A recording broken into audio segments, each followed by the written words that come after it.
dari podcast RSKM. Ya, pada kesempatan siang hari ini kita kedatangan tamu. Tamu ini, wow, dia sangat cantik, saudara. Dan kebetulan dia berdinas di sebuah klinik yang ada di RSKM. Dia adalah seorang, ya nanti mungkin bisa diperkenalkan sendiri. Ya, silakan. Dengan siapa ini, Bu? Selamat siang teman-teman semua. Perkenalkan saya Nita, Renita. Saya dinas di Klinik VCT di RSK Mojoarno. Nama lengkapnya, Bu? Nama lengkap juga? Iya. Nama saya Reonita Sabarawati. Wow, dari klinik VCT Rumah Sakit Kristen Mojoarno. Wow, ya sahabat-sahabat dari podcast RSKM ini ada Mbak Reonita yang pada kesempatan hari ini mengulas tentang klinik VCT. Klinik VCT itu apa sih? Ya Mbak Reonita, banyak kita menanyakan apa itu VCT, apa itu ya? Iya, banyak ya yang di sini teman-teman kita sendiri juga ya banyak yang bertanya-tanya klinik VCT itu apa ya gitu. Nah ini di sini saya juga punya kesempatan untuk menjelaskan. Wow, ya luar biasa, ini ada kesempatan ya, silakan Mbak. Ya, klinik VCT itu klinik yang berisi tentang cara mengolah kita HIV di dalam rumah sakit sini ya. Iya. Jadi pengobatannya, cara mengetesnya, cara pasien-pasien yang periksa. Jadi intinya klinik VCT berdiri untuk pasien-pasien yang menginginkan tes HIV, pasien-pasien yang sudah HIV dan ingin berobat, itu juga kita bisa lakukan di klinik VCT kita. Wow, berarti klinik VCT ini mengenai tes atau konsultasi atau apa ya, Bu? Kalau banyak yang terkandung di dalamnya. Yang nomor satu adalah klinik VCT sendiri berisi tentang VCT, pasien yang ingin daftar untuk periksa HIV atas keinginan sendiri. Jadi mereka datang, saya ingin tes HIV, boleh di klinik VCT.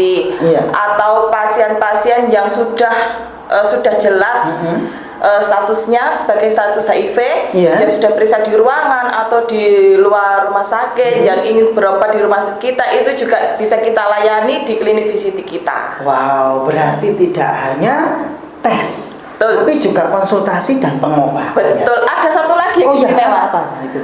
Kita juga sekarang bisa ngecek CD4. Jadi kita sekarang sudah difasilitasi oleh Dinkes. Ya memang hanya sedikit sih barangnya karena memang mahal.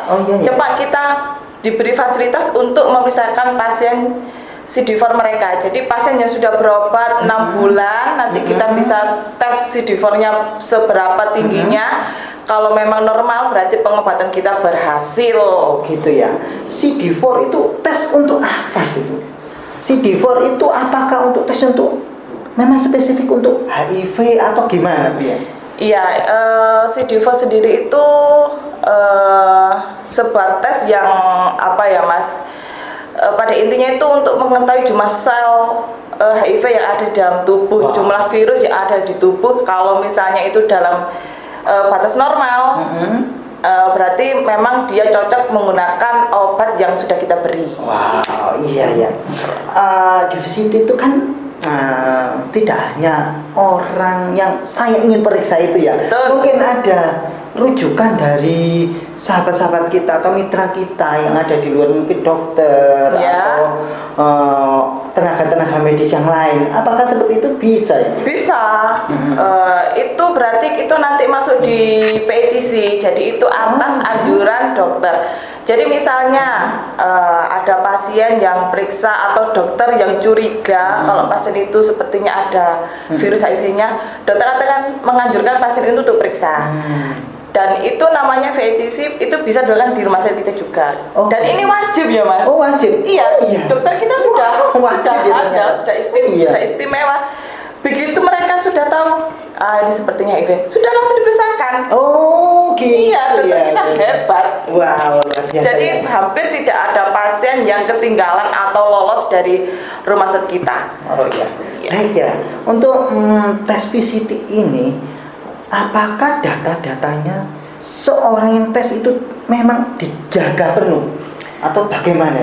Karena kan kita kan takut katanya, oh kita periksa nanti, waduh ada orang yang lain tahu. Iya. Mana ya itu ya. Iya, kebanyakan seperti itu Mas. Tapi ya kita kan juga sudah disumpah ya Mas. Iya. Kerahasiaan pasien, data pasien kita semua sudah disumpah kalau kita tidak boleh sampai bocor. Gitu. Jadi ya setiap pasien yang berapa di sini, terutama pasien-pasien HIV, kita pasti nomor satu kita menjelaskan kalau data pasien, penyakit pasien ini pasti kita jaga. Dan kita juga punya lembar untuk menyatakan penyakit pasien kepada orang lain ini disetujui sendiri oleh pasien tersebut. Oh, berarti tidak sembarangan ya. Betul. Ketika kita periksa, kalau tanpa persetujuan dari yang periksa ini tidak boleh ya data ini disampaikan. Benar. Ya? Ada hukumnya Pak Luki. Oh gitu ya. Iya. Oh gitu ya. Jadi sahabat-sahabat jangan khawatir tentang kerahasiaan ini pasti dijaga dengan baik oleh rumah sakit kita ini. Oh ya itu. Setelah kita periksa, Mbak Ya. kan kalau kita dinyatakan positif, Betul. lah apa yang harus dilakukan tindakan untuk pasien-pasien ini? Pertama, kalau misalnya pasien sudah dinyatakan positif, kita lihat penyakit lainnya, penyakit penyertanya atau istilahnya IO-nya, infeksi oportunistiknya. Misalnya ada TBC. Pasien ini harus melakukan pengobatan TBC-nya dulu. Iya. Setelah 1 bulan baru diobati HIV-nya. Oh, gitu ya. Kalau ada misalnya ada mencretnya atau ada mual muntah, ada kandidiasis, itu juga diobati dulu. Oh, gitu. Setelah ya? baik baru HIV-nya. Oh, Seperti gitu. itu. Jadi pemeriksaan DVCT ini setelah terjadi ini positif itu nanti dirujuk di dokter spesialis Betul. sesuai dengan penyakitnya. Iya. Saya. Jadi tidak sembarangan ya ini menentukannya. Iya, betul. Benar ya. Oh iya Mbak Reunita. Ketika kita mau tes ya ke rumah sakit ya, karena saya kok gak enak ya, ada gejala sesuatu yang pernah saya baca seperti ini ya, gitu. Apakah ketika kita tes itu ada misalnya kalau kita mau tes sendiri itu ada pembiayaan khusus atau gimana ya, atau mungkin ada itu gratis atau gimana ya? Iya. Karena ini kan salah satu program dari pemerintah. Oh iya, benar. Jadi kita difasilitasi oleh pemerintah, reagennya, alatnya, semuanya dari pemerintah, obatnya juga. Jadi pasien yang datang ke sini ingin diperiksakan HIV-nya itu gratis, hanya membayar alkesnya saja. Alkes, alat kesehatan juga. Alkes iya, tidak sampai 50.000, mereka gitu sudah ya? tahu statusnya. Oh gitu ya. Berarti kita memang difasilitasi oleh pemerintah, saudara. Ini salah satu program pemerintah juga, salah satu untuk menyehatkan semua rakyatnya.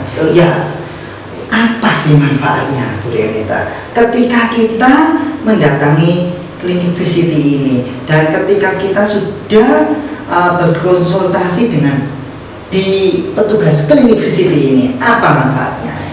Manfaatnya banyak ya. Oh Pak, ya. Nomor 1, pasien akan tahu statusnya. Oh iya, statusnya tahu ini kena apa, HIV atau tidak. Yang kedua apa? Betul. Setelah tahu statusnya, statusnya misalnya positif atau negatif. Positif, kalau misalnya negatif, kita akan memberikan edukasi. Oh, konseling edukasi. Betul, edukasi untuk hidup sehat. Jangan sampai pasien ini mengalami hal-hal buruk yang seperti kemarin. Oh gitu. Kita arahkan ke hal-hal hidup yang baik. Oh gitu ya. Seperti itu. Kalau misalnya positif, kita juga akan konsultasi keluarnya apa, dan rentetannya akan mengadakan pengobatan di tempat kita juga. Oh, jadi tidak hanya konsultasi tapi pengobatan itu juga. Betul. Iya.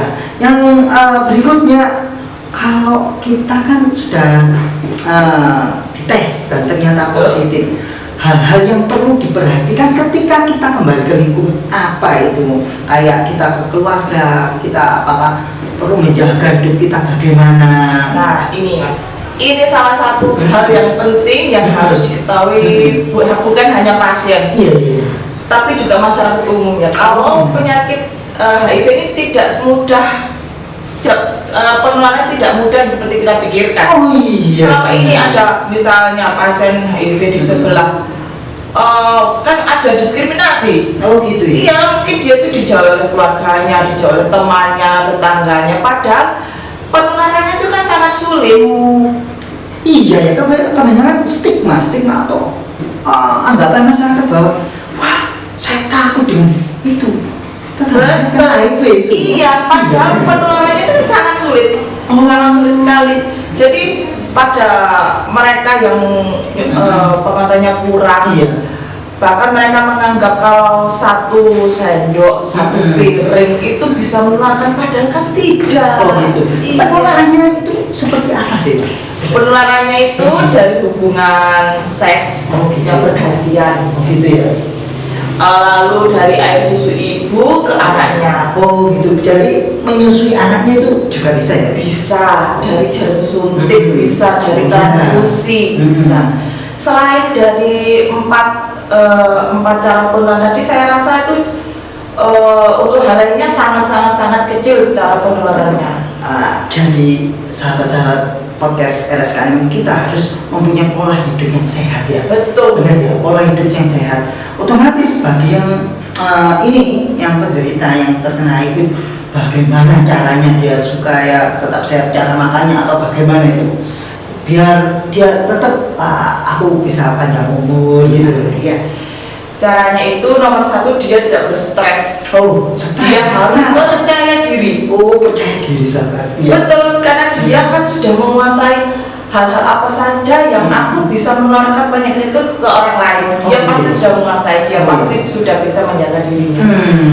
Seperti itu, kemudian dia harus hidup yang bahagia ya Pak Luki ya. Seperti saya ya, iya gimana? Iya, dan dia harus menjauhi apa-apa yang buruk ya, sudah dia konsultasikan dengan konsultannya yang makan bergizi ya, seperti itu. Oh, jadi sahabat, ketika kita di klinik VCT kita akan diberikan keterangan lebih lanjut yang mengenai hal-hal ini ya. Betul, iya. Pola hidup yang bagaimana yang ketika kita didiagnosa atau memang positif hasilnya terkena HIV ya. Oh ya, Mbak Renita, kalau di sini di RSKM ini di mana kita bisa menemui Mbak Renita atau di klinik VCT ini? Cukup daftar pendaftaran Ya. Bila saja saya ingin cek HIV, gitu. saya langsung telepon, saya jemput di klinik 12. Wah, luar biasa dijemput dengan Bu Renita yang cantik ini. Saya jemput pasiennya di pendaftaran, Itu ya. saya tunggu di klinik 12. Kalau pasien-pasien sudah pengobatan, Pak Luki sudah pintar. Oh gitu ya. Sudah, kalau mengambil obat tinggal WA saya, Mbak, saya mengambil obat. Silakan Pak, saya sudah di klinik 12. Sudah. Oh, untuk obatnya ini apakah gratis? Gratis Pak Luki, seumur hidup. Wow, terima kasih untuk pemerintah kita ya, karena ini salah satu cara program pemerintah untuk mengurangi angka HIV. Oh benar. Didukung seumur hidup. Ya, terima kasih Mbak Renita. Kesempatan siang hari ini kita bisa berbincang-bincang tentang klinik VCT. Klinik VCT ini memang dikhususkan ya, khusus ya, memang untuk bagi sahabat-sahabat yang ingin konsultasi tentang HIV AIDS. Yang kedua, kalau ingin periksa laboratnya. Yang ketiga, pengobatannya. Ya, terima kasih Mbak Renita pada kesempatan siang hari ini bisa hadir di podcast RSKM. Baik sahabat semua, kita akan kembali di podcast RSKM minggu depan. Jangan lupa untuk tetap jaga kesehatan dan pola hidup yang sehat. Salam sehat dari RSKM.